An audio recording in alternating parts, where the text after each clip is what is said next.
ছাত্র জনতার হাতে দেশ, সংসদ ভবন সহ রাষ্ট্রীয় সব স্থাপনার পাহারায় শিক্ষার্থীরা। এই প্রতিষ্ঠানের একদম নিশ্চিত করবে এই অন্তর্বর্তীকালীন সরকার। এখান থেকেই শুরু হোক রুখে দাঁড়ানো, এখান থেকেই দুর্নীতির বিরুদ্ধে আমাদের সোচ্চার হওয়া উচিত।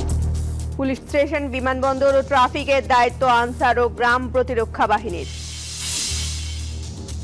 জাতীয় সংসদ বিলুপ্ত ঘোষণা, সবার চোখ অন্তর্বর্তী সরকারের দিকে। কোনো রাজনৈতিক গোষ্ঠী যেন অভ্যুত্থানের ফায়দা নিতে না পারে, আহ্বান সমন্বয়কদের। স্বাভাবিক হচ্ছে জনজীবন, সচিবালয়ে সীমিত পরিসরে কাজকর্ম শুরু। চাঙা হচ্ছে শেয়ারবাজার, ব্যাংক লুটেরাদের বিচার চান গ্রাহকরা। যারা যারা লুটপাট করছে, দেশে বিদেশে টাকা নিচ্ছে, হয়তোবা কেউ আছে কেউ নাই, যারা আছে তাদের আইনের আওতায় আইনে তাদের অবশ্যই আমরা শাস্তি দিতে চাই।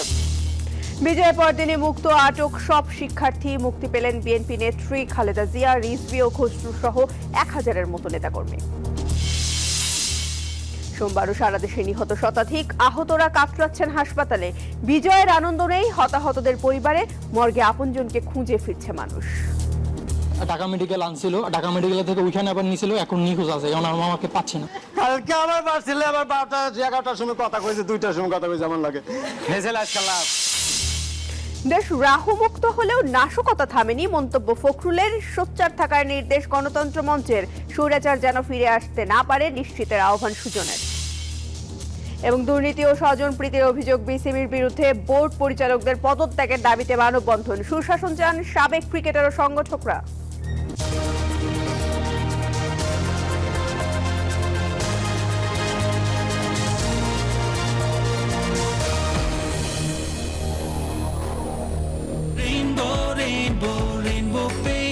Rainbow Paints, the color of joy. স্বাগত নিউজ 24 রাতের সংবাদের সঙ্গে রয়েছি আমি প্রিয়াঙ্কা বণিক। দেখছিলেন সংবাদ শিরোনাম। শব্দের আরেক নাম, একদম ইউনিক স্ট্রাকচারাল ডিজাইনের কসমিক ডোর। এর ওয়াল থিকনেস ও রিপ থিকনেস বেশি থাকা থেকে 50 বছরেরও বেশি। কসমিক ডোর, নিশ্চিন্তে 50 বছর। এবার বিস্তারিত। সংসদ ভবন থেকে সড়ক, সড়ক থেকে ডিএমপি, ডিবি কার্যালয় কিংবা রাষ্ট্রীয় বিভিন্ন স্থাপনা, সবকিছু পাহারা দিচ্ছে অভ্যুত্থানকারী শিক্ষার্থী জনতা। তারা বলছেন রাষ্ট্রীয় সম্পদ সকলের, এগুলোকে কোনোভাবেই নষ্ট হতে দেয়া হবে না। এদিকে দেশের সকল থানা ও বিমানবন্দরে নিরাপত্তার দায়িত্ব দেয়া হয়েছে আনসার ও গ্রাম প্রতিরক্ষা বাহিনীকে।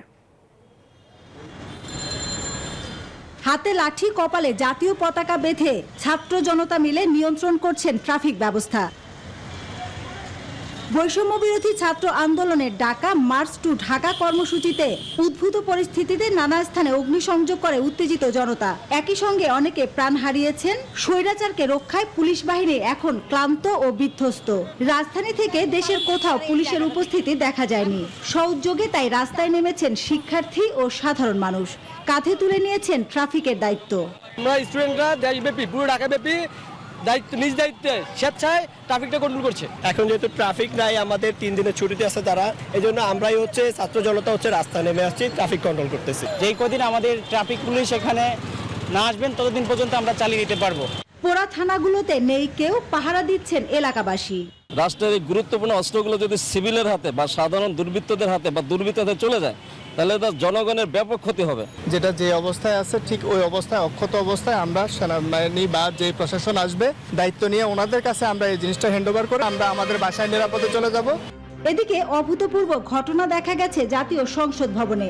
অভ্যুত্থানের পরপরই সেখানে ঢুকে পড়ে লাখো জনতা। কিছুটা তছনছ করা হয় অধিবেশন কক্ষ। ময়লা আবর্জনায় ভরে যায় সংসদ ভবন, সেগুলোই মঙ্গলবার পরিষ্কার করে শিক্ষার্থীরা। শুরুতেই পরিচর্যা আর সুরক্ষায় নেমে পড়েন তারা। শৃঙ্খলার সহিত ওরা সবাইকে মেনটেন করতেছে, কেউ ঢুকতে পারতেছে না। যাক, তারপরে ঢুকতে পারি নাই, তারপরেও ভালো লাগতেছে। তবে এক রাত অরক্ষিত থাকায় এখানে লুটপাটের ঘটনাও ঘটে। এটা নিয়ে ঘৃণা প্রকাশ করেন অনেকেই। মানে সুন্দর পরিবেশ ছিল আর মালামাল লুটপাট হয়েছে। এটা আমাদের মাল, আমরা হেফাজত করব ইনশাআল্লাহ। এদিকে গত কয়েকদিনে শিক্ষার্থী জনতার নির্যাতনের কেন্দ্রীয় স্থান ডিএমপি হেডকোয়ার্টার ও ঢাকা মহানগর গোয়েন্দা কার্যালয়ে দেখা যায়নি পুলিশের কোনো কর্মকর্তাকে। এখানেও পাহারা দিচ্ছেন সাধারণ মানুষ। এগুলো তো আমাদের ট্যাক্সের টাকা কেনা হয়েছে, এখন 2 টাকা জিনিস 20 টাকায় কিনুক, 200 টাকা দিয়ে কিনুক, জিনিস কিন্তু এখন আমার। মোটরসাইকেল অথবা গাড়ির জিনিসপত্র দেখতেছিল, নেয়ার মতো আর কি পজিশনে ছিল, তখন আমরা ওদেরকে বের করে দেই। ঢাকা বিশ্ববিদ্যালয়ে মানববন্ধন করে শিক্ষার্থীরা বলছেন কোনো রাষ্ট্রীয় স্থাপনায় কেউ হাত দিতে পারবে না। এগুলোকে নিরাপত্তা দেওয়ার জন্য সাধারণ মানুষকে উদ্যোগ নিতে বলেছেন তারা। আমরা একটা বৈষম্যহীন সমাজ প্রতিষ্ঠা করতে চাই, একটা ন্যায় বিচার থাকবে, একটা জবাবদিহিতা থাকবে, এমন সমাজ আমরা প্রতিষ্ঠা করতে চাই। আমরা সকলকে ক্ষমা সুন্দর দৃষ্টিতে দেখব এবং কারো প্রতি কোনো রাগ ক্ষোভ দেখিয়ে তাদের ব্যক্তিগত জানমালের কোনো ক্ষয়ক্ষতি করব না ইনশাআল্লাহ। এদিকে ঢাকা সহ দেশের বিভিন্ন থানা, হযরত শাহজালাল আন্তর্জাতিক বিমানবন্দরের নিরাপত্তা এবং ঢাকা শহরের ট্রাফিক নিয়ন্ত্রণের দায়িত্ব দেওয়া হয়েছে বাংলাদেশ আনসার ও গ্রাম প্রতিরক্ষা বাহিনীকে। কর্মবিরতি পালন করছেন পুলিশের অধীনস্থ কর্মকর্তারা। ডিএমপি কমিশনারের অফিস কিংবা মিন্টু রোডেও পাওয়া যায়নি পুলিশের কোনো ঊর্ধ্বতন কর্মকর্তাকে। এছাড়া বিভিন্ন গুরুত্বপূর্ণ ভবন এবং গোয়েন্দা সংস্থার অফিসে ঢুকে পড়ছেন যে কেউ। এমন অবস্থায় সাধারণ জনগণ সেসব ভবনে নিরাপত্তা দেওয়ার চেষ্টা করছে। Masuda Laboni, news 24, Mintu road, DB কার্যালয়, ঢাকা।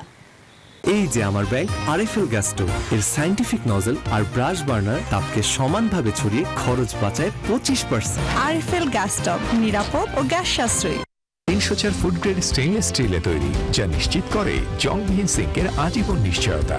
আরএফএল কিচেন সিঙ্ক, স্বাস্থ্যকর কিচেনের চিরস্থায়ী সমাধান। দর্শক, বঙ্গভবনের সামনে এই মুহূর্তে রয়েছেন আমাদের সহকর্মী আল মুহাইমিনুল খান। সেখানকার সবশেষ খবর আমরা তার মাধ্যমে জানবো। মুহাইমিন, অন্তর্বর্তীকালীন সরকার গঠনে এই মুহূর্তে কি তথ্য দিতে পারছেন আপনি আমাদের?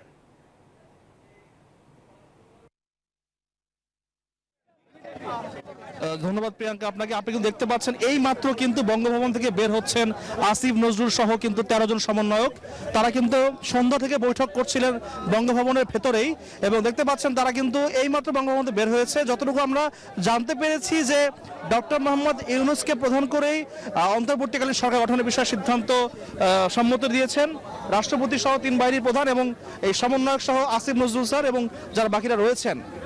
অর্থাৎ যারা বৈঠক করেছেন তারা সর্বসম্মতিক্রমে কিন্তু ডক্টর মোহাম্মদ ইউনূসকে প্রধান করে অন্তর্বর্তীকালীন সরকার গঠন করতে চলেছেন এবং এই মুহূর্তে কিন্তু আমরা দেখতে পাচ্ছি ভেতরে আসিফ নজরুল সহ হাসনাত আব্দুল্লাহ, সার্জিস তারা কিন্তু বাসের মধ্যেই রয়েছেন এবং এর সাথে কিন্তু রয়েছেন 13 জন সমন্বয় যারা এতক্ষণ বৈঠক করেছেন।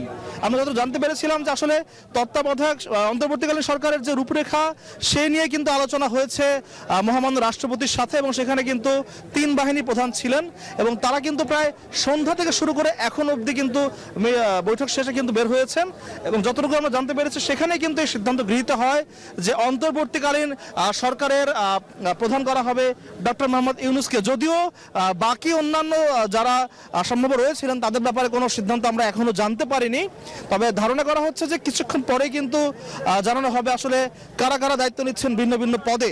এবং এখানে কিন্তু আমরা দেখতে পেয়েছি যে বঙ্গভবনে যখন তারা এসেছেন তখন কিন্তু এখানে তাদের উৎসুক জনতার পাশাপাশি কিন্তু আমরা দেখতে পেয়েছি আশপাশে বৈষম্য বিরোধী ছাত্র আন্দোলনের সাথে যুক্ত যারা ছিলেন তারাও কিন্তু উপস্থিত হয়েছেন বঙ্গভবনে এবং সবাই কিন্তু উৎসুক জানার জন্য যে আসলে কি হয়েছে তাদের এই বৈঠকে এবং কি সিদ্ধান্ত নিয়েছেন তারা।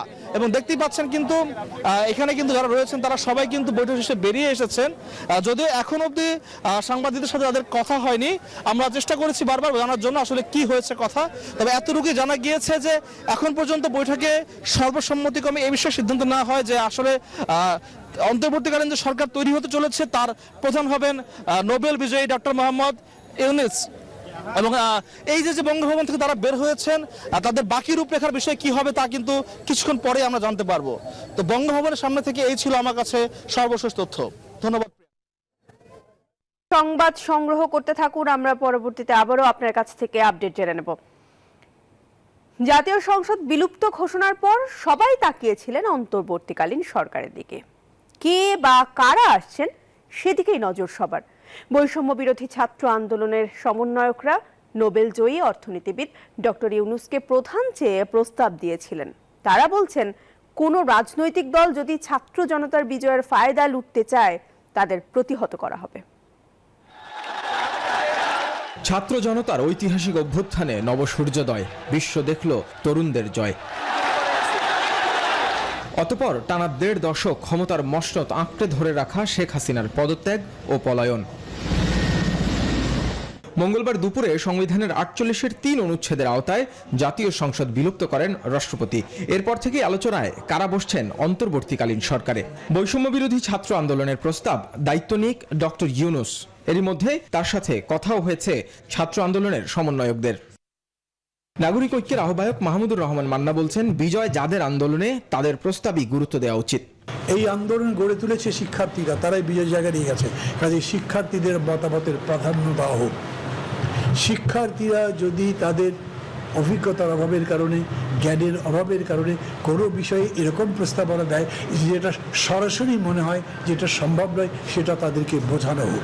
একজন সমন্বয়ক বলছেন, কোনো রাজনৈতিক দল যদি এই ছাত্র জনতার বিজয়ের ফায়দা লুটতে চায় তাদের প্রতিহত করা হবে। এই গণতান্ত্রিক যে দলগুলো রয়েছে, যারা এত বছর ধরে গণতন্ত্রের জন্য রাজপথে থেকে সংগ্রাম আন্দোলন করেছে, তারা অবশ্যই স্বপ্ন বুনবেন। কিন্তু তারা যদি সেটিকে পুঁজি করে রাষ্ট্রকে আবার পিছিয়ে নেওয়ার জন্য কোনো ধরনের পায়তারা করে, তাহলে বাংলার যে ছাত্র নাগরিক যে সমাজ তারা যেভাবে ফুঁসে উঠেছে, আমি মনে করি তাদের সামনে এই চিত্রটি ভেসে উঠবে এবং তারা এই ধরনের ফায়দা লোটার পূর্বে অন্তত 2 বার ভাববে। প্রস্তুতি চলছে জোরে সোরে। জানা গেছে বুধবার শপথ নিতে পারেন অন্তর্বর্তীকালীন সরকারের সদস্যরা। নাহিদ হোসেন, নিউজ 24, ঢাকা। বিজলি কেবলস যে কোনো স্থাপনার বৈদ্যুতিক সংযোগকে রাখে নিরাপদ। এর স্কিন কোটেড ইনসুলেশন সম্পূর্ণ ফায়ার রিটার্ডেন্ট, তাই বিজলি কেবলস নিজেই নিজেকে নেভায়। বিজলি কেবলস, নিরাপদ আজীবন। দর্শক, আবারও আমরা আমাদের সহকর্মী আল মোহামিনুল খানের কাছে যাব, তার সাথে যুক্ত হব। তিনি এই মুহূর্তে বঙ্গভবনে আছেন এবং সেখানকার সর্বশেষ আপডেট আমরা তার কাছ থেকে জেনে নেব। মোহামিন, এই মুহূর্তে কি আপডেট রয়েছে আপনার কাছে?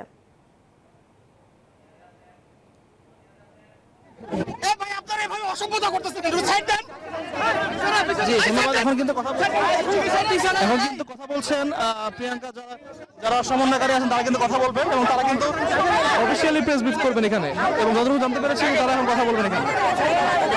এবং এখানে কিন্তু তারা জানাবেন আসলে তারা কি বৈঠক করেছেন রাষ্ট্রপতির সঙ্গে, এবং এখানে কিন্তু তাদের রূপরেখার বিষয়ে কতটুকু বাস্তবায়ন করা সম্ভব হয়েছে সে বিষয়ে বলবেন তারা। দেখতে পাচ্ছেন যে এখানে কিন্তু প্রেস ব্রিফিংয়ের জন্য জড়ো হয়েছেন যারা বৈষম্য বিরোধী ছাত্র আন্দোলনে যুক্ত ছিলেন তাদের কেন্দ্রীয় নেতারা, এবং সেখানে কিন্তু উপস্থিত আছেন বাকিরাও।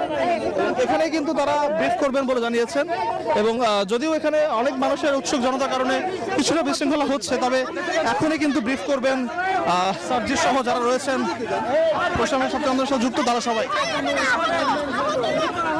ঠিক আছে, এবং দেখতে পাচ্ছেন তারা কিন্তু কথা বলছেন এখানে, এবং এখনই তারা মাত্র বাস থেকে নেমেছেন এবং ভেতরে বেরিয়ে এসে কিন্তু বক্তব্য রাখবেন। তারা কিন্তু এখানে জড়ো হয়েছে কথা বলার জন্য, এবং কিছুক্ষণের মধ্যে আমরা জানতে পারবো আসলে কি বিষয়ে কথা হয়েছে ভেতরে। এবং এখানে কিন্তু রয়েছেন সার্জিস সহ যারা 13 জন সমন্বয়কারী রয়েছেন তারা, এবং সেই সাথে বঙ্গভবনের সামনে কিন্তু কিছুটা হুলস্থুল থাকলেও এখনই কিন্তু প্রেস ব্রিফের মাধ্যমে জানানো হবে ভেতরে বৈঠকে কি কি জানানো হয়েছে। তো বঙ্গভবন থেকে এই ছিল আমার সর্বশেষ তথ্য। এখন কিন্তু কথা বলবেন যারা সমন্বয়কারী রয়েছেন তারা।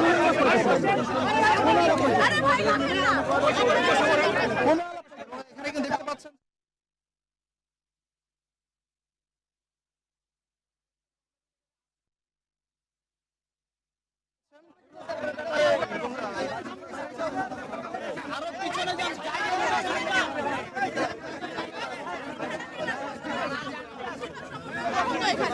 যারা সমন্বয়কারী ছিলেন তারা, এবং এখানে কিন্তু উপস্থিত রয়েছেন বাকিরা।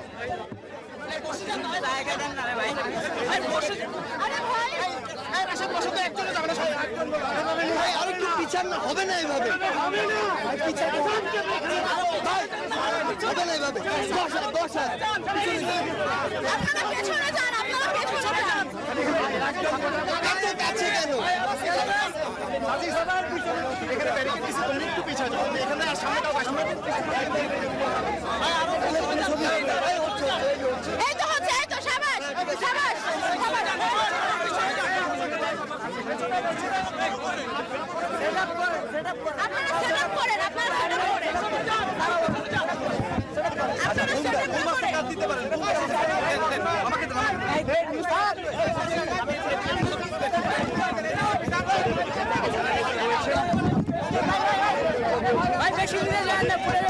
আচ্ছা, ওই সাইডে দেন, ওই সাইডে দেন, ওই সাইডে দেন, ওই সাইডে দেন, ওই সাইডে দেন।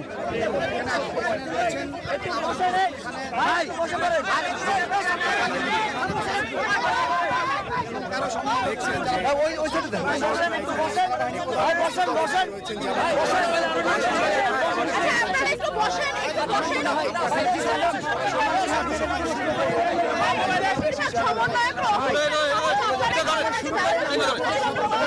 আর জায়গা নেই হাতে ভাই।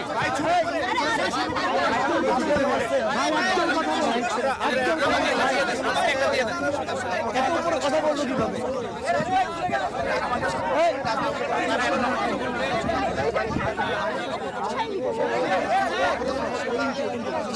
ভাই একটু পিছাই, আমাদের দাঁড়ানোর জায়গায়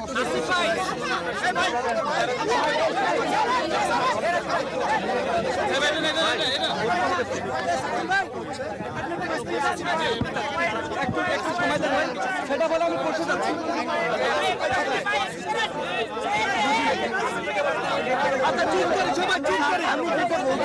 বসেন বসেন, কোনো ঠেলাঠেলি হইতো না। এখন আর পারো না শুরু করেন।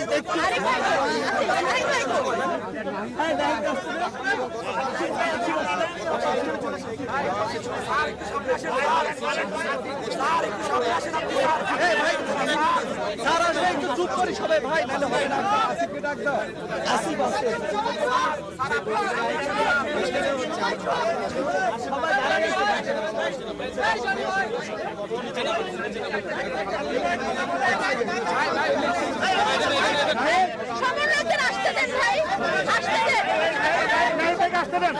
ওইদিকে আসেন নাহিদ ভাই, পিছন দিয়ে আসেন একটু নাহিদ ভাই।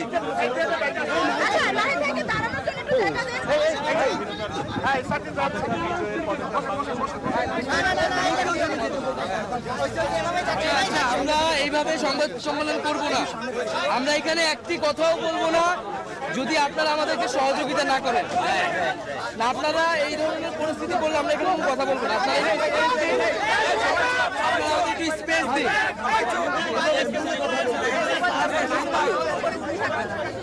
আপনারা একটু পেছনে পেছান। আচ্ছা, আপনারা অন্তত আমাদেরকে একটু স্থির হয়ে দাঁড়ানোর মতো জায়গা দিন।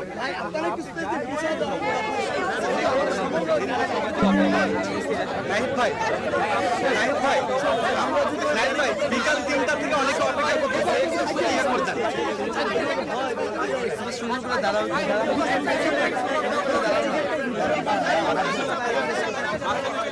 আচ্ছা একটু ভাই,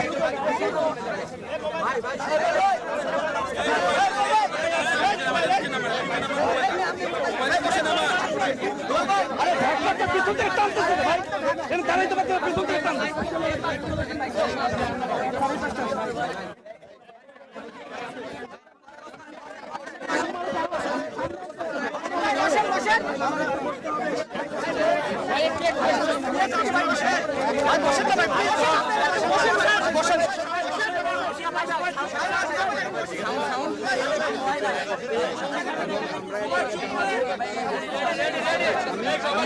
সবাই কথা বন্ধ করো।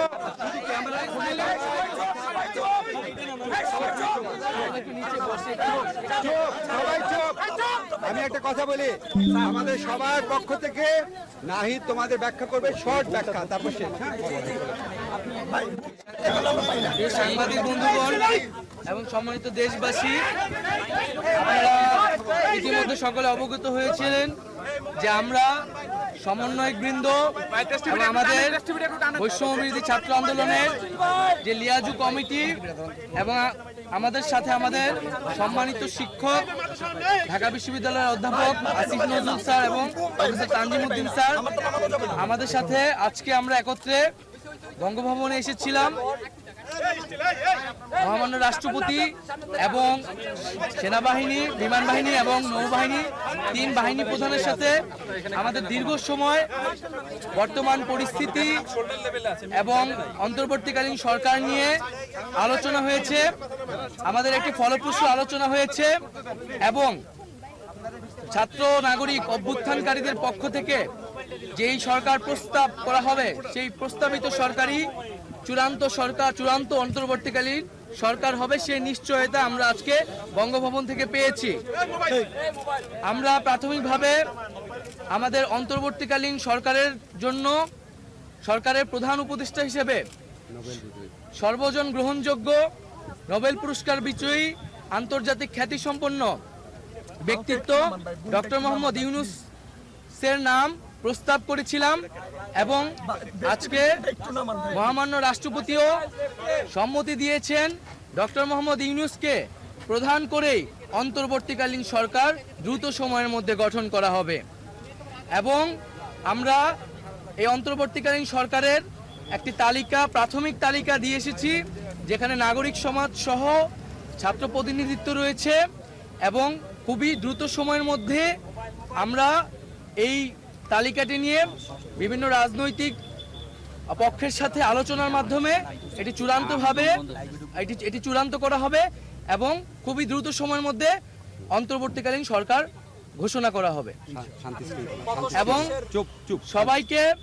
সবার প্রতি এই আহ্বান থাকবে, আজকে 3 বাহিনী প্রধান এবং রাষ্ট্রপতির সাথে আমাদের দেশের বর্তমান পরিস্থিতি নিয়ে আলোচনা হয়েছে। রাষ্ট্রপতি এবং মহামান্য রাষ্ট্রপতি এবং 3 বাহিনীর প্রধান অভ্যুত্থানকারী ছাত্র নাগরিকদেরকে সম্মান জানিয়েছেন এবং পাশাপাশি দেশে যে ধরনের পরিস্থিতি চলছে, অরাজকতা এবং সহিংসতা আমরা দেখছি নানা ধরনের, তার প্রতি গভীর উদ্বেগ প্রকাশ করেছেন এবং আমরা সকলের প্রতি আহ্বান জানাবো যে অভ্যুত্থানকারী ছাত্র নাগরিকদের প্রস্তাবিত সরকারি বাংলাদেশে দ্রুত সময়ের মধ্যে ঘোষণা করা হবে।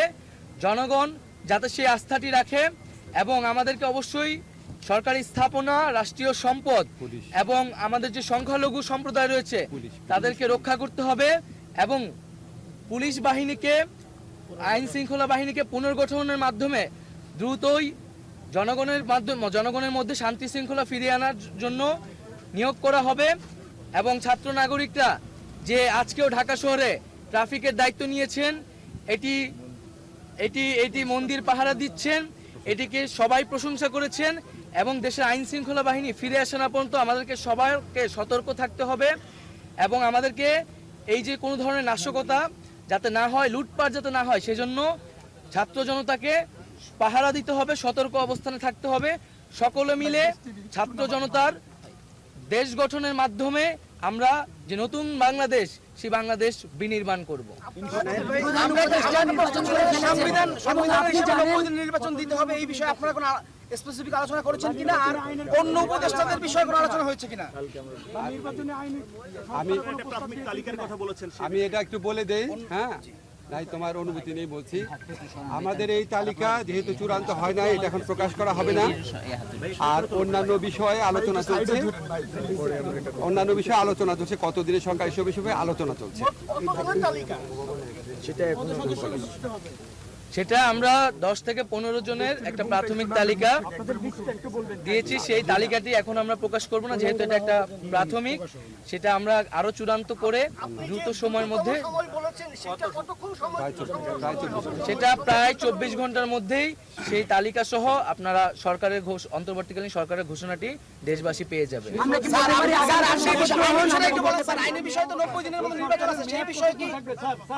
আমি একটা জিনিস বলি, আমরা একটা এক্সট্রাঅর্ডিনারি সিচুয়েশনে এই সরকার গঠন করতে যাচ্ছি।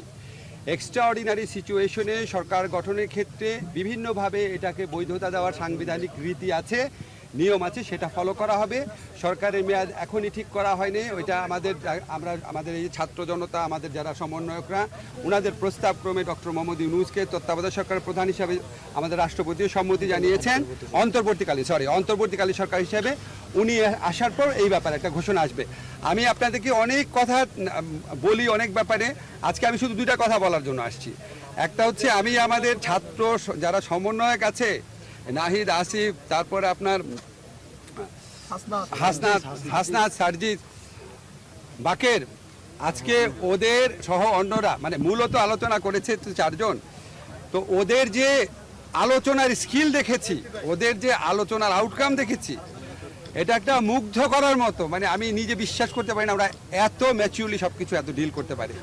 আমরা খুবই লাকি, আমরা শুধুমাত্র মানে অভ্যুত্থানের নেতা পাই নাই, ইনশাআল্লাহ আমার মনে হয় রাষ্ট্র গঠনের নেতা আমরা পেয়ে গেছি ওদের মধ্যে। স্যার, একটা প্রশ্ন করব, আরেকটা স্যার। কথা দাঁড়ান, আরেকটা কথা, এটা আমাদেরকে বলতেই হবে। আমাদের সেনাবাহিনী, আমাদের নৌবাহিনী, আমাদের বিমান বাহিনী, ওনারা অত্যন্ত আন্তরিকতার সাথে আলোচনা করেছেন এবং আমাদের কাছে ওদের সম্পর্কে এত প্রশংসা করেছেন। এবং ওনারা এই যে ছাত্ররা যে বিভিন্ন জায়গাতে ট্রাফিকের দায়িত্ব পালন করছে, মন্দির পাহারা দিচ্ছে, এটা ওনারা অনেক প্রশংসা করেছেন। এবং ওনারা আমাদের এই সমন্বয়কদের দেখে এখনকার তরুণদের প্রতি ওনাদের প্রত্যাশা, শ্রদ্ধাবোধ আমার মনে হচ্ছে অনেক বেড়ে গেছে। ওনারা অনেক সহযোগিতা করেছেন, অনেক কষ্ট করেছেন। আপনারা জানেন আমরা কত ঘন্টা যাবত আলোচনা করছি। আমরা মনে করি যে আমার ব্যক্তিগত অভিমত, নিশ্চয়ই নাহিদও স্বীকার করবে, যে আমরা এই যে সেনাবাহিনী আছে, বিমান বাহিনী আছে, নৌবাহিনী আছে, ওনাদের প্রতিনিধিরাও আমাদের পক্ষ থেকে ধন্যবাদ জানাই। স্যার, একটা প্রশ্ন করব স্যার, আপনি আইনের শিক্ষক, আপনি জানেন যে বর্তমানে দেশে যে পরিস্থিতি চলছে তাতে একটা সরকার কত প্রয়োজন, আইন শৃঙ্খলার অবনতি খুব খুব বেশি। কেউ কেউ মনে করছে যে কালকেই শপথ বা আজকে শপথ হলে ভালো হতো, একটা সরকার পেলে ভালো হতো। প্রধান উপদেষ্টা যখন সিদ্ধান্ত হয়ে গেছে তখন কালকে শপথ অনুষ্ঠান বা সরকার গ্রহণ বা কার্যক্রম শুরু করা বাধা কোথায়? আরেকটা সম্পূরক বিষয়, ডক্টর ইউনূস দেশে নেই আমরা জেনেছি, আপনাদের সাথে কথা হয়েছে, উনি কি দেশে ফিরেছেন কিংবা কবে ফিরবেন? আমরা ওনার একটি মাইনর অপারেশন আজকে হয়েছে, উনি আগামীকালই দেশের উদ্দেশ্যে রওনা হবেন। হয়তো আগামীকাল রাতে অথবা পরশুদিন সকালের মধ্যে উনি দেশে এসে পৌঁছাবেন এবং এর মধ্যেই আমাদের তালিকাটিও চূড়ান্ত হয়ে যাবে এবং হয়তো আমরা 24 ঘন্টা বা তারও কিছু সময়ের মধ্যে, অধিক কিছু সময়ের মধ্যেই আমরা পূর্ণাঙ্গ যে সরকার, অন্তর্বর্তীকালীন সরকারের শপথ যে বিষয়টি সেটি আমরা করে ফেলতে পারবো। গণমাধ্যমের প্রতি বিভিন্ন হামলা হচ্ছে, বিষয়ে কি বলবেন? আমরা সকলকে শান্তিপূর্ণ পরিবেশ বজায় রাখার জন্য ভূমিকা রাখতে আহ্বান জানাচ্ছি। আমরা ছাত্র জনতারা এই অভ্যুত্থান করেছে, এখন এই অভ্যুত্থানকে রক্ষা করার একটি নতুন বাংলাদেশ গঠন করার দায়িত্ব তাদের। যারা আমরা দেখেছি বিভিন্ন ধরনের নাশকতা করা হচ্ছে, হামলা করা হচ্ছে, পরিকল্পিতভাবে করে এই আন্দোলনকে নস্যাৎ করার চেষ্টা করা হচ্ছে। আমরা সকল প্রতি আহ্বান থাকবে এই ধরনের লুটপাট হামলাকে রুখে দিবেন এবং যারা সংবাদকর্মী আছেন তাদের প্রতি সর্বোচ্চ সহযোগিতা করবেন এবং আপনারা থানাগুলোকেও প্রয়োজনে পাহারা দিবেন।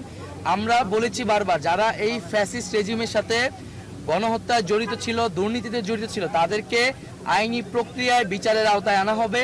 কেউ আপনারা আইন তুলে নেবেন না। আমরা প্রতিহিংসা, রক্তপাত চাই না। আমরা একটি শান্তিপূর্ণ বাংলাদেশ চাই। আর আমরা একটি কথা বলে শেষ করছি যে আমাদের আজকে আমরা 15 জনের একটি সদস্য এসেছিলাম, আমাদের প্রতিনিধি দল এসেছিলাম, আমাদের সমন্বয়কদের পক্ষ থেকে 11 জন এসেছিলেন, আর আমাদের লিয়াজু কমিটির পক্ষ থেকে মাহফুজ আলম এবং নাসির আব্দুল্লাহ এসেছিলেন এবং আমাদের শিক্ষকদের পক্ষ থেকে অধ্যাপক আসিফ নজরুল স্যার এবং অধ্যাপক তানজিম উদ্দিন স্যার আমাদের সাথে আজকের আলোচনা ছিলেন। আমরা 3 বাহিনী প্রধান এবং মহামান্য রাষ্ট্রপতির সাথে আমাদের লিয়াজু কমিটির 2 সদস্য এবং আমাদের সমন্বয়কদের পক্ষ থেকে 2 জন আলোচনা করেছি। শিক্ষা প্রতিষ্ঠানের ছাত্র রাজনীতি নিয়ে আপনার অবজারভেশন আছে? শিক্ষা প্রতিষ্ঠানের ছাত্র রাজনীতি নিয়ে অবজারভেশন আছে কিনা?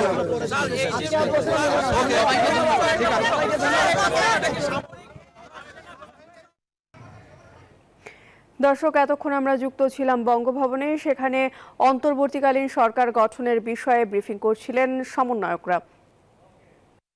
এই ঘরটা হবে আমাদের স্টাডি রুম, কিন্তু দেয়ালের একটা স্টাইলিশ গর্জিয়াস লুক দরকার। Don't worry, Rainbow feather silk metallic finish আছে না? রেইনবো ফেদার সিল্ক মেটালিকের স্পেশাল অ্যাক্রিলিক ইমালশন দেয়ালকে দেয় সিল্কি স্মুথ ফিনিশ, আর স্পেশাল পার্ল পিগমেন্টস নিশ্চিত করে বিউটিফুল মেটালিক গ্লিটার এফেক্ট। দেয়ালকে দিতে স্টাইলিশ গ্লো আছে feather silk metallic by Rainbow. Rainbow Paints, the colour of joy. কনকায় দীর্ঘদিন পর্যন্ত খাবার থাকে গার্ডেন ফ্রেশ। ভালো থাকুন আপনিও। Concha fridge. কনকায় দীর্ঘদিন পর্যন্ত খাবার থাকে গার্ডেন ফ্রেশ। ভালো থাকুন আপনিও। Concha fridge. নিউজ 24 রাতের সংবাদে একটা বিরতি নিচ্ছি, সঙ্গেই থাকুন।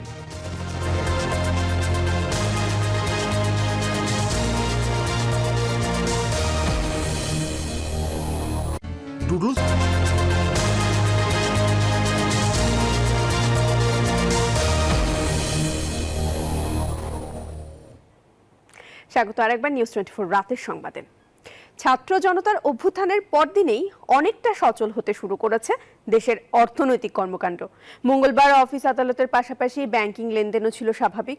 এদিন লেনদেন করতে আসা গ্রাহকদের অনেকেই দাবি জানান ব্যাংক খাতে লুটপাটের সুষ্ঠু তদন্ত এবং বিচারের। এদিকে একদিনেই দেশের পুঁজি বাজারে বাজার মূলধন বেড়েছে 18,000 কোটি টাকা, পাশাপাশি বড় লাভ সূচকেও। গণঅভ্যুত্থানের পর স্বৈরাচারের পতন, কারফিউ থেকে বেরিয়ে এসে স্বাভাবিক হতে শুরু করেছে অফিস আদালত ও ব্যাংক লেনদেন। মঙ্গলবার রাজধানীর সড়কে গণপরিবহনও ছিল চোখে পড়ার মতো। সকাল থেকে ব্যস্ততা শুরু হয় ব্যাংক পাড়ায়, গতি ফেরে পুঁজিবাজারের লেনদেনেও। মতিঝিলের ব্যাংক পাড়া ঘুরে দেখা যায় গ্রাহকদের বাড়তি চাপ ছিল না। এদিন লেনদেনেও কিছুটা ধীর গতি ছিল। তবে গণঅভ্যুত্থানের পর নতুন বাংলাদেশের পথ চলা নিয়ে গ্রাহকরা বলছেন ব্যাংকিং খাতে লুটপাটের সুষ্ঠু তদন্ত ও বিচার হওয়া প্রয়োজন। যারা যারা লুটপাট করছে, দেশে বিদেশে টাকা নিচ্ছে, হয়তোবা কেউ আছে কেউ নাই, যারা আছে তাদের আইনের আওতায় আইনে তাদের অবশ্যই আমরা শাস্তি দিতে চাই। মনে হচ্ছে যে ব্যাংকে মনে হয় টাকা পয়সার সংকট, ব্যাংকে টাকা পয়সা কম, এই জন্য তারা ঠিকমতো লেনদেন করতে পারছে না, তারা টাকাও দিতে পারছে না। যারাও এসছে তাদের টেন্ডেন্সিটা ছিল টাকাটা উত্তোলনের দিকেই বেশি মনোযোগ, এটাই আর কি। আর এমনি স্বাভাবিক অন্যান্য যে কাজে এসছে আমরা এই পর্যন্ত, এখন তো 2টা বাজে, এখনো আমাদের সাধারণ ব্যাংকিং কার্যক্রম চলমান আছে। মঙ্গলবার চাঙ্গা হয়ে উঠেছে দেশের পুঁজিবাজারও। একদিনে ঢাকা স্টক এক্সচেঞ্জের প্রধান সূচক বেড়েছে প্রায় 200 পয়েন্ট, লেনদেন হয়েছে প্রায় 750 কোটি টাকা। নিয়ন্ত্রক সংস্থা বলছে দীর্ঘমেয়াদে বিনিয়োগকারীদের আস্থা ধরে রাখতে কাজ করতে চায় বিএসইসি। বাজার আজকে আপওয়ার্ড ট্রেন্ডে ছিল এবং প্রায় 200 পয়েন্টের মতো বৃদ্ধি পেয়েছে এবং লেনদেনের পরিমাণও পূর্বের তুলনায় অনেক বেশি। তো আমরা আশাবাদী এটা সাস্টেনেবল হবে এবং কমিশন মনে করে যে আগামীতে বাজারের সকল পক্ষদের নিয়ে পুঁজিবাজারের উন্নয়নে আমরা একসাথে কাজ করব। এদিন ডিএসইর মতো উত্থানে ছিল অপরবাজার চট্টগ্রাম স্টক এক্সচেঞ্জও। সার্বিক সূচক বেড়েছে 467 পয়েন্ট, লেনদেন হয় 9,29 লাখ টাকার শেয়ার। ওয়ালিদ সাকিব, নিউজ 24, ঢাকা।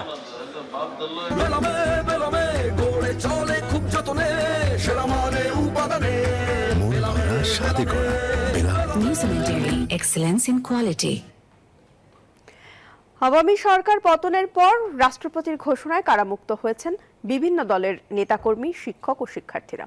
ঢাকা কেন্দ্রীয় কারাগার থেকে মুক্তিপ্রাপ্তদের শুভেচ্ছা জানাতে উপস্থিত হন দলীয় নেতাকর্মী, স্বজন ও সর্বস্তরের মানুষ।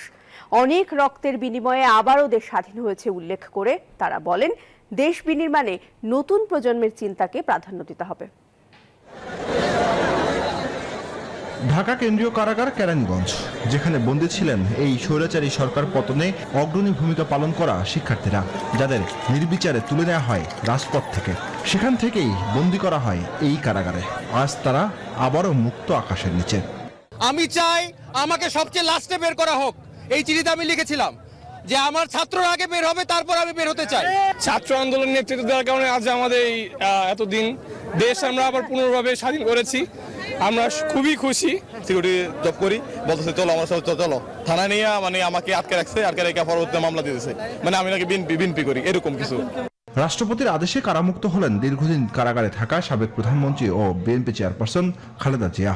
বঙ্গভবনের এক সংবাদ বিজ্ঞপ্তিতে এ তথ্য জানানো হয়। এদিকে মুক্তি পেয়েছেন রাজনৈতিক মামলার বন্দীরাও। কারাগার থেকে বের হয়ে আসেন বিএনপি নেতা রিজভী, আমির খসরু, নজরুল ইসলাম সহ বিএনপির কেন্দ্রীয় নেতারা। দেশ বিনির্মাণে নতুন প্রজন্মের চিন্তাকে প্রাধান্য দেওয়ার কথাও জানান কারামুক্ত নেতারা। জুবায়ের সানি, নিউজ 24, ঢাকা। এলো instant milk powder happy cow, যেমন সাশ্রয়ী তেমনি পুষ্টিগুণে ভরপুর। আর এটা নিউজিল্যান্ডের গরুর দুধ। হ্যাপি কাউ, গরুর দুধের স্বাদ সবাই পাক। সাবেক আইসিটি মন্ত্রী জুনায়েদ আহমেদ পলক ও সাবেক পররাষ্ট্রমন্ত্রী হাসান মাহমুদকে আটক করা হয়েছে। দুপুরে বিমানবন্দর থেকে তাঁদের আটক করা হয় বলে জানিয়েছেন বিমানবন্দরে দায়িত্বরত আইন শৃঙ্খলা রক্ষাকারী বাহিনীর এক কর্মকর্তা। বিমানবন্দর সূত্র জানিয়েছে, ভারতের রাজধানী নয়াদিল্লি যাওয়ার উদ্দেশ্যে পলক বিমানবন্দরে গিয়েছিলেন। এদিন শেখ হাসিনার দেশ ত্যাগের খবর প্রচারের পরপরই নাটোরের সিংড়ায় জুনায়েদ আহমেদ পলকের বাড়িতে হামলা চালায় বিক্ষুব্ধ জনতা। এ সময় লুটপাটের ঘটনাও ঘটে। এদিকে বিকেলে বিমানবন্দরে আটক করা হয় সাবেক পররাষ্ট্রমন্ত্রী হাসান মাহমুদকে।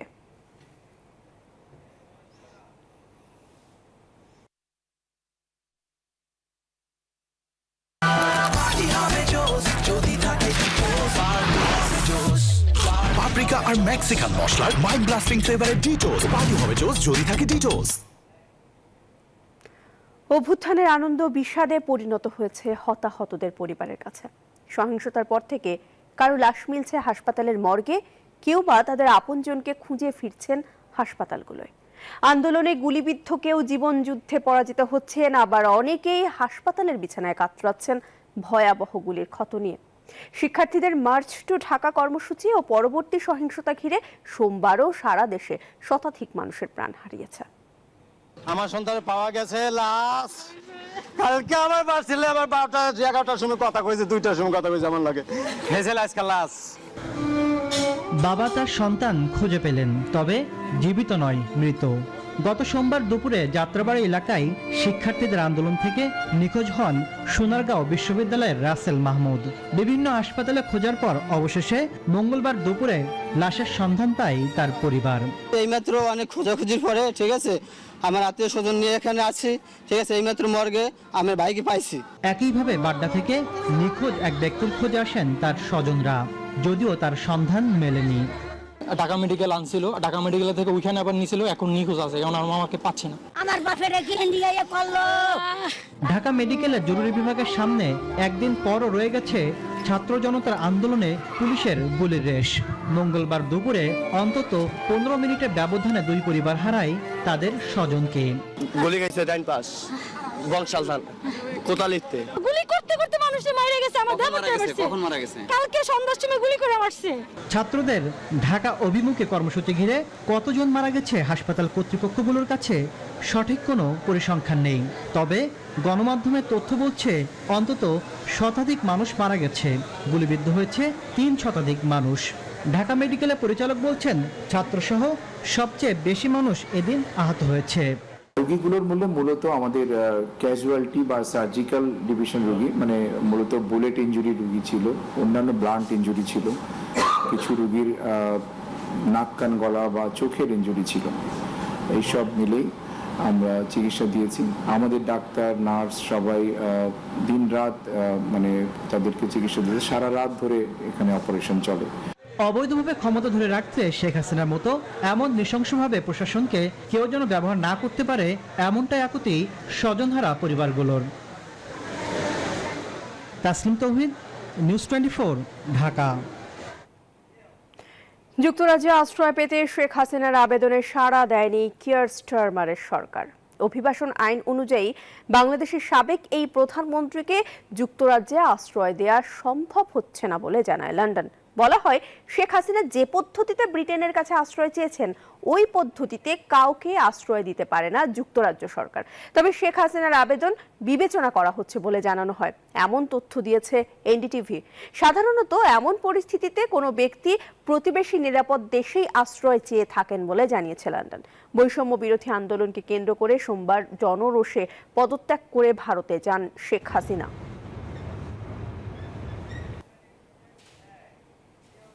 নিউজ 24 রাতের সংবাদে আবারও বিরতি নিচ্ছি, সঙ্গেই থাকুন।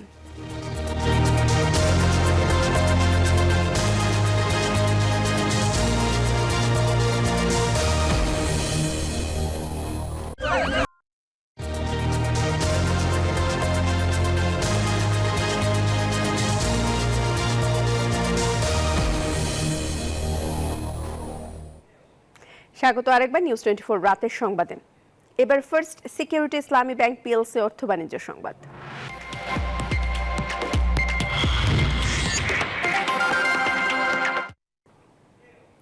সরকার পতনের পর প্রথম কার্যদিবসে বড় উত্থান হয়েছে দেশের পুঁজিবাজারে। সবগুলো সূচক বাড়ার পাশাপাশি বেড়েছে লেনদেনের পরিমাণও। বেলা 2টা নাগাদ দাম বাড়ার তালিকায় নাম লিখিয়েছে 3 শতাধিক শেয়ারের। হাতবদল হওয়া শেয়ার ও মিউচুয়াল ফান্ড ইউনিটের মধ্যে দাম বেড়েছে 329টির, দাম কমেছে 59টির, আর অপরিবর্তিত ছিল 8টি শেয়ারের দর। ডিএসইর প্রধান সূচক ডিএসইএক্স 186 পয়েন্ট বেড়ে অবস্থান করে 5416 পয়েন্টে। এরই মধ্যে লেনদেন হয়েছে 726 কোটি টাকার, যেখানে সবশেষ কর্মদিবসে লেনদেন হয়েছিল মাত্র 207 কোটি টাকা। আমি এই চেয়ারে বসবো না। বাচ্চু ভাই, এই চেয়ারকে ভয় পেও না। ডেন্টিস্টের পরামর্শে নাও নতুন কোলগেট অ্যাক্টিভ সোল, যা দাঁতের সমস্যা শুরু হওয়া মাত্রই থামিয়ে দেয়। না থাকবে ব্যথা, না থাকবে ভয়। ঐতিহাসিক গণ অভ্যুত্থানে শেখ হাসিনার পালিয়ে যাওয়ার পর উত্তাল গোটা দেশ। একদিকে আনন্দ মিছিল, অন্যদিকে ভাঙচুর, লুট আর অগ্নিকাণ্ডে মেতে উঠেছে একদল দুর্বৃত্ত। প্রতিনিধিদের পাঠানো তথ্য ও ছবিতে বিস্তারিত দেখুন ডেস্ক রিপোর্টে।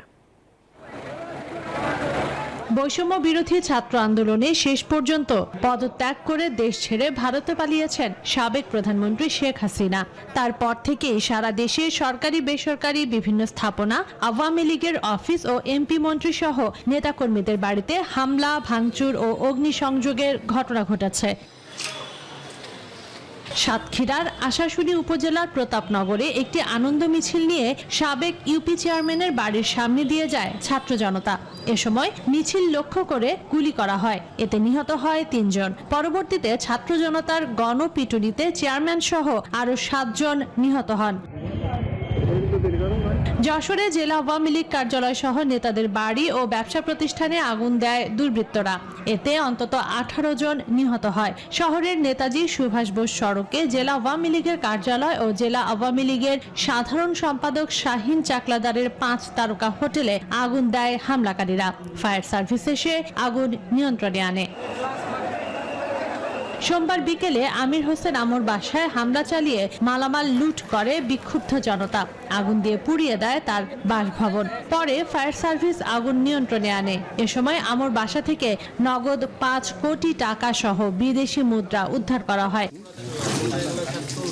শরীয়তপুরে সোমবার বিকেলে হরিয়াশা এলাকায় বিক্ষুব্ধ জনতা ও আওয়ামী লীগ নেতাকর্মীদের মধ্যে সংঘর্ষে একজন গুলিবিদ্ধ হন। এছাড়াও জেলার বিভিন্ন স্থানে সংঘর্ষের ঘটনায় আহত হয়েছেন অন্তত 30 জন। রাতে জেলা শহরের বিভিন্ন স্থানে ভাঙচুর ও অগ্নিসংযোগ করে দুর্বৃত্তরা। শরীয়তপুর 1 আসনের এমপি ইকবাল হোসেনের বাড়ি, জেলা আওয়ামী লীগ কার্যালয়, পৌরসভা প্যানেল মেয়রের কার্যালয় সহ বিভিন্ন স্থাপনা ভাঙচুর করা হয়। লালমনিরহাট জেলা আওয়ামী লীগ নেতা সুমন খানের বাসা থেকে 6 জনের দগ্ধ লাশ উদ্ধার করে ফায়ার সার্ভিস। গত রাত 3:30টার দিকে ফায়ার সার্ভিসের একটি দল বাসার 4 তলার একটি ঘর থেকে লাশগুলো উদ্ধার করে। সম্পূর্ণ পুড়ে যাওয়ায় সেগুলোর পরিচয় শনাক্ত করা সম্ভব হয়নি। খুলনা শহর জুড়ে বিভিন্ন বাসাবাড়ি, দোকানপাট, সরকারি বেসরকারি প্রতিষ্ঠানে ভাঙচুর ও লুটপাটের ঘটনা ঘটে। সড়কে কোথাও পুলিশ সদস্য, বিজিবি বা অন্য কোনো আইনশৃঙ্খলা বাহিনীর সদস্যদের দেখা যায়নি। ক্ষোভের আগুনে পুড়ছে কুমিল্লাও। জেলা সদরের এমপি আকম বাহাউদ্দিন বাহারের বাসভবন, পুলিশ লাইন, মহানগর আওয়ামী লীগ কার্যালয়, কুমিল্লা ক্লাব সহ বেশ কিছু স্থাপনায় আগুন দিয়েছে বিক্ষুব্ধরা। Rajshahi city corporation, Rajshahi metropolitan police commissioner সদর দপ্তর, সিটি মেয়র AHM খায়রুজ্জামান লিটনের বাসভবন, মহানগর আওয়ামী লীগের দলীয় কার্যালয় সহ কয়েকটি থানা, পুলিশ ফাঁড়ি ও সরকারি বেসরকারি স্থাপনায় ভাঙচুর ও অগ্নিসংযোগ করা হয়েছে। এ সময় বেশ কয়েকজন আহত হয়। Desk report, news 24। এবার খেলার সংবাদ। বোর্ড পরিচালকদের পদত্যাগের দাবিতে মিরপুরে মানববন্ধন করেছেন সাবেক ক্রিকেটার ও সংগঠকরা। দুর্নীতি ও স্বজনপ্রীতি বাদ দিয়ে যোগ্য লোকদের বিসিবিতে দেখতে চান সংগঠকরা। সাবেক 2 নির্বাচক মিনহাজুল আবেদিন নান্নু ও হাবিবুল বাশার সুমন মানববন্ধনের সাথে সংহতি প্রকাশ করেন। তারা বলেন, বিসিবিতে সুশাসন ফিরিয়ে আনতে হবে। সরকার পতনের পরদিনই বিসিবির হাওয়া বদলে গেছে। সেখানে মানববন্ধনের আয়োজন করা হয়। বর্তমান পরিচালকদের সরে দাঁড়ানোর দাবিতে তাদের এমন মানববন্ধন। ব্যানার নিয়ে মূল ফটকের সামনে দাঁড়িয়ে যান সংগঠকরা। স্বজনপ্রীতি বাদ দিয়ে যোগ্য লোকদের বিসিবিতে ফেরানোর আহ্বান কোয়াব সাধারণ সম্পাদকের। আর ম্যানেজমেন্টের ভুলের কারণে ক্রিকেট দিন দিন পিছিয়ে গেছে বলে মনে করেন সংগঠকরা। আমাদের সাংগঠনিক দুর্বলতা, বাংলাদেশ ক্রিকেট বোর্ডের যে অনিয়ম, স্বজনপ্রীতি, অব্যবস্থাপনা, অপেশাদারিত্ব, এগুলোর সামগ্রিক সমন্বয়ের ফলেই কিন্তু আজকে বাংলাদেশ ক্রিকেট পিছিয়ে যাচ্ছে। বিভিন্ন সূত্রে আমরা খবর পেলাম যে এখানে অনেক দুর্নীতি হয়েছে, মানে অনেক টাকার অপচয় হয়েছে। সেগুলির ব্যাপারেও যারা দেখার সেটা দেখবে। তারা বর্তমান যে ট্যুরগুলো আছে, ইয়াগুলো চলমান থাকবে। আর এখন যেহেতু সরকার নাই, বোর্ডের কেউ নাই। একসময় প্রধান নির্বাচকের দায়িত্বে থাকা মিনহাজুল আবেদিন নান্নু ও হাবিবুল বাশার সুমনও সংহতি জানিয়েছেন। সুশাসন দিয়ে ক্রিকেটকে এগিয়ে নেওয়ার পরামর্শ তাদের। আমার বিশ্বাস এবং আমাদের সবকিছু তো ইন অর্ডার আছে, প্র্যাকটিসও হচ্ছে, হয়তো একটু কয়েকদিন হয়নি, বাট এটা আবার মনে শুরু হয়ে যাবে। আমরা চাই সুশাসন এবং সুন্দরভাবে আমাদের দেশটাকে আমরা এগিয়ে নিতে পারি। তবে আইসিসির নিয়ম না মেনে কোনো সিদ্ধান্ত নিলে বিপদে পড়তে পারে দেশের ক্রিকেট। সে কারণে আইসিসির পূর্ণ সদস্য পদও হারাতে পারে বাংলাদেশ, যেমনটা হয়েছিল শ্রীলঙ্কার ক্ষেত্রে। শুভদেবনাথ, নিউজ 24, ঢাকা। এই ছিল নিউজ 24 রাতের সংবাদে। এতক্ষণ সাথে থাকার জন্য সবাইকে ধন্যবাদ।